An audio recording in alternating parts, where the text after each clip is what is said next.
चट देनी मार देली खींच के तमाचा ही हंस देले। चट देनी मार देली खींच के तमाचा ही हंस देले। ही हंस देले ही हंस देले रिंकिया के पापा ही हंस देले। रिंकिया के पापा ही हंस देले। रिंकिया के पापा ही हंस देले। रिंकिया के पापा ही हंस देले। चट देनी मार देली खींच के तमाचा ही हंस देले। चट देनी मार देली खींच के तमाचा ही हंस देले। ही हंस देल रिंकिया के पापा ही हंस देल। बिकिया के पापा ही हंस देले। रिंकिया के पापा ही हंस देले। रिंकिया के पापा ही हंस देले।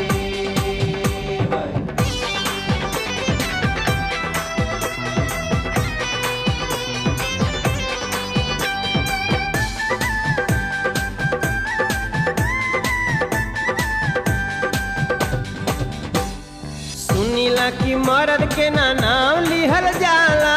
सुनीला की मर्द के ना नाम लिहल जाला। इनके बिना नाम लिहले कुछो ना कहाला। बिना नाम लिहले कुछो न कहाला। सुनीला की मर्द के ना नाम लिहल जाला। इनसे बिना नाम लिहले कुछो ना कहाला। नाम लेके कहेली कि चाय दो जरा सा। नाम लेके कहेली कि चाय दो जरा सा ही हंस देले। ही हंस देले ही हंस देल रिंकिया के पापा ही हंस देल। बिकिया के पापा ही हंस देले। रिंकिया के पापा ही हंस देले। रिंकिया के पापा ही हंस देले।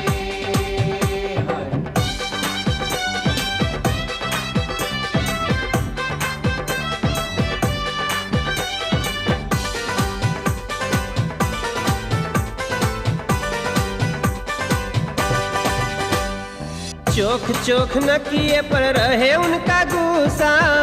चोख न किए पे रहे उनका गुस्सा। प्यार में वो पीट के छोड़ाए देली भूसा। वो पीट के छुड़ाए देली भूसा। एक दिन चोन्हाए के वो पूछ दिहली प्यार में। जुटल रहे घर सारा ओह दिन वो सार में। डार्लिंग अपनी शादी में तुमने क्यों नहीं नाचा।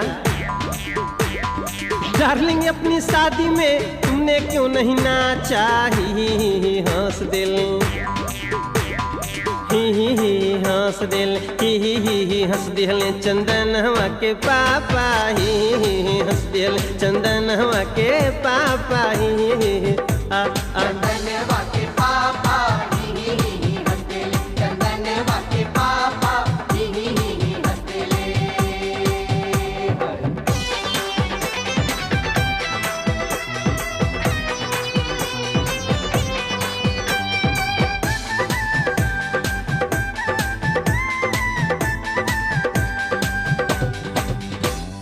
बिहने आदेश सुनावे मन माना।